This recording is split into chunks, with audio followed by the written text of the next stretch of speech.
Primeira Carta aos Tessalonicenses, capítulo 1. Prefácio e saudação. Paulo, Silvano e Timóteo, à Igreja dos Tessalonicenses, em Deus Pai e no Senhor Jesus Cristo. Graça e paz a vós outros. Ação de graças pela fé da Igreja.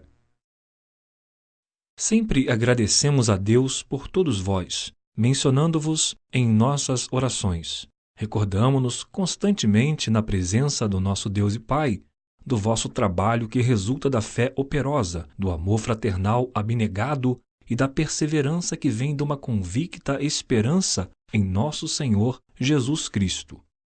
Reconhecendo, irmãos amados de Deus, que fostes eleitos por Ele, porque o nosso Evangelho não chegou a vós somente por meio de palavras, mas igualmente com poder, no Espírito Santo e em plena certeza de fé. Sabeis muito bem como procedemos em vosso benefício quando estávamos convosco.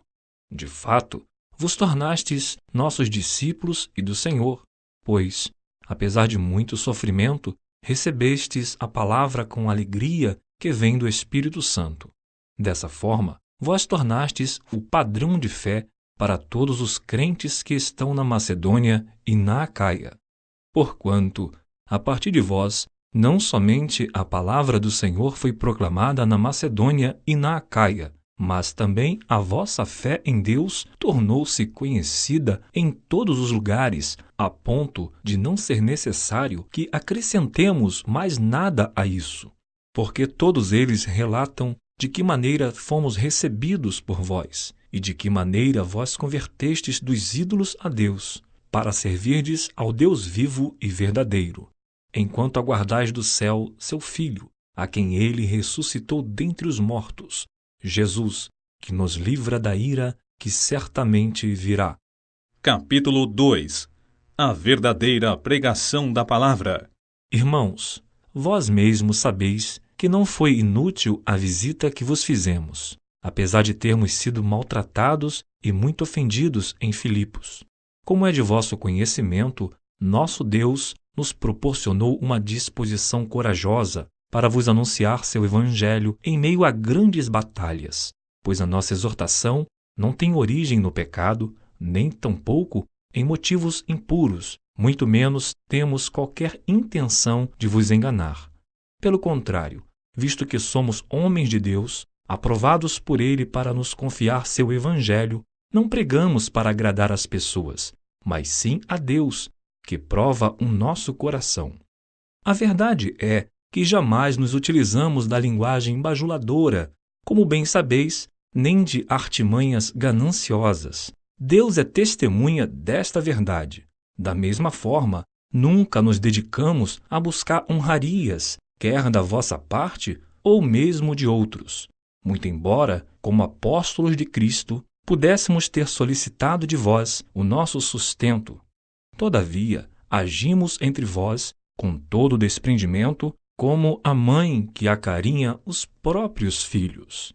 Assim, por causa do grande afeto por vós, decidimos dar-lhes não somente o Evangelho de Deus, mas igualmente a nossa própria vida, tendo em vista que vos tornastes muito amados por nós, porque certamente vós recordais, caros irmãos, do nosso dedicado e extenuante ministério, e de como, noite e dia, trabalhamos para não vivermos à custa de nenhum de vós, enquanto vos comunicávamos o Evangelho de Deus. Vós e Deus sois testemunhas de como nos portamos de maneira santa, justa e irrepreensível entre vós, os que credes. E sabeis ainda que tratávamos a cada um de vós com a mesma deferência que um pai trata a seus filhos, suplicando-vos, consolando-vos e oferecendo o nosso testemunho, a fim de que possais viver de modo digno de Deus, que os convocou para o seu reino e glória. A Igreja deve acatar a palavra. Outro motivo ainda temos nós para incessantemente dar graças a Deus. É que, tendo-vos recebido a palavra que de nós ouvistes, que provém de Deus, acolhestes não como simples ensino de homens, mas sim como, em verdade, a palavra de Deus, a qual com toda a certeza está operando eficazmente em vós, os que credes.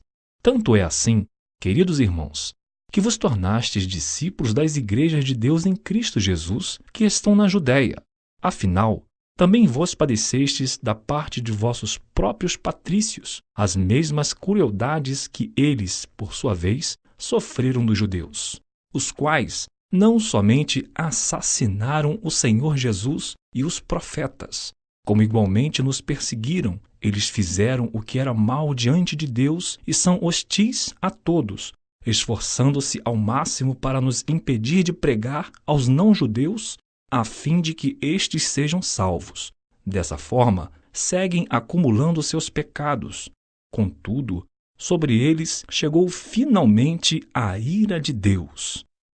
O amor de Paulo pelos discípulos. Nós, no entanto, amados irmãos, privados momentaneamente da vossa companhia pessoal, mas não distantes do vosso coração, trabalhamos incessantemente com o objetivo de ir e ver os vossos rostos. Por isso, queríamos visitar-vos. Eu, Paulo, quis vos saudar face a face, não somente uma vez, mas duas. Porém, Satanás nos provocou impedimentos. Todavia, quando nosso Senhor Jesus retornar, quem será a nossa esperança? Alegria ou coroa de glória diante dele? Ora, não sois vós? Com toda a certeza, vós sois a nossa glória e a nossa grande alegria. Capítulo 3. Paulo envia Timóteo em missão. Por isso, não podendo mais suportar nossa preocupação por vós, achamos melhor ficarmos sozinhos em Atenas. E, desse modo, enviamos nosso irmão Timóteo, cooperador de Deus no Evangelho de Cristo, para vos fortalecer e vos encorajar na fé, a fim de que ninguém fraqueje diante dessas aflições, porquanto estáis bem informados de que fomos destinados para isso. Pois, quando ainda estávamos convosco, já vos advertíamos que haveríamos de sofrer tribulações, como de fato ocorreu, como também é de vosso pleno conhecimento. Foi por isso que, já não me sendo mais possível continuar aguentando, enviei Timóteo para conhecer o estado da vossa fé, temendo que o tentador vos tivesse seduzido, tornando inútil todo o nosso empenho. Timóteo retorna com boas novas. Agora, contudo, Timóteo acaba de chegar da vossa parte, dando-nos boas notícias a respeito da fé e do amor que tendes.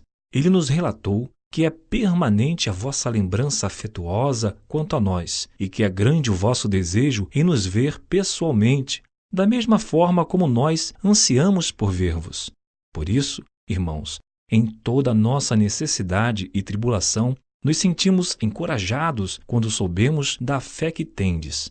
Porquanto, se estáis firmes no Senhor, há mais alegria em nossa vida. Pois, quanta gratidão podemos expressar a Deus por vós, diante da grande satisfação com que nos alegramos por vossa causa perante o nosso Deus, suplicando continuamente, noite e dia, para que possamos ver o vosso rosto e suprir o que falta à vossa fé. Que o próprio Deus, nosso Pai, e nosso Senhor Jesus preparem o nosso caminho até vós. Que o Senhor faça crescer e transbordar o amor que tendes uns para com os outros e para com todas as pessoas, a exemplo do nosso amor por vós. Que Ele fortaleça o vosso coração para serem irrepreensíveis em santidade diante de nosso Deus e Pai, na vinda de nosso Senhor Jesus com todos os seus santos. Capítulo 4. Vivendo para adorar a Deus. Quanto ao mais, caros irmãos, já vos orientamos acerca de como viver a fim de agradar a Deus, e, de fato, assim estáis caminhando. Agora, vos rogamos e encorajamos no Senhor Jesus que, nesse sentido, vos aperfeiçoeis cada vez mais, pois sabeis os mandamentos que vos recomendamos, pela autoridade do Senhor Jesus. A vontade de Deus é esta, a vossa santificação. Por isso, Afastai-vos da imoralidade sexual. Cada um de vós saiba viver com seu próprio cônjuge, em santidade e honra, não dominados pela paixão de desejos, sem controle, à semelhança dos pagãos que não conhecem a Deus. Quanto a este assunto, ninguém seduza ou tire proveito de seu irmão, porque o Senhor castigará todas essas práticas, como já vos advertimos com toda a certeza. Pois Deus não nos convocou para a impureza, mas sim para a santificação. Portanto, aquele que rejeita estas orientações não está rejeitando o homem, mas a Deus, que vos outorga o seu Espírito Santo. O cristão deve agir com amor. No que se refere ao amor fraternal, entretanto, não há necessidade de que eu vos escreva, porquanto vós mesmos estáis por Deus instruídos que deveis amar-vos uns aos outros.